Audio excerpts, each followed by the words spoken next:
Sexual assault scandal, there was another controversy that rocked the university. A documentary about the Baylor basketball scandal premiered this week at South by Southwest in Austin.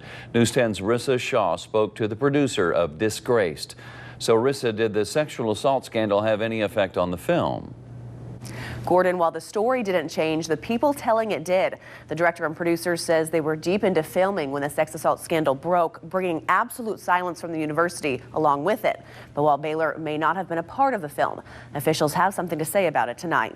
It's a story Patrick Kindelis says came and went too quickly. There's just still so many unanswered questions with this case. Was it worth it? Disgraced, a documentary about the Baylor basketball scandal almost 14 years ago, premiered Sunday night in Austin.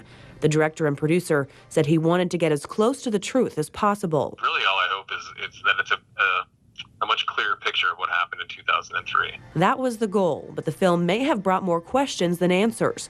Questions about the defense of Carlton Dotson, the man convicted of killing his teammate Patrick Dennehy, who pleaded guilty right before his trial, then filed an appeal right after. It was a terrible thing that happened. A UNT grad, Kindelis says he has no axe to grind against Baylor, and they began work on the film well before the university's sex assault scandal went public. But when it did, more roadblocks were put in his way. I think as soon as the sexual assault scandal broke, there was no chance of anybody affiliated with Baylor going on camera to talk about anything. But he did get some people to talk, including then head coach Dave Bliss, assistant coach Abar Rouse, who blew the lid off the cover-up and got a standing ovation at the premiere, plus investigators, lawyers, families, even KWTX's Julie Hayes, who reported on the scandal.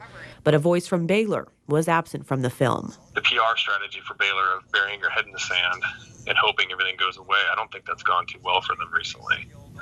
So I hope they come forward and answer more questions. I asked Baylor officials about the film. They told me Baylor University officials were not provided a copy of the film in advance. Thus, we are not in a position to comment. It is important to restate that events depicted in this documentary occurred in 2003. Current men's basketball coach Scott Drew arrived shortly thereafter and has rebuilt Baylor into one of the country's top programs in accordance with our institutional mission and values. Disgrace will be airing on Showtime March 31st. Reporting in the studio, Rissa Shaw, KWTX News 10. All right, thanks, Rissa.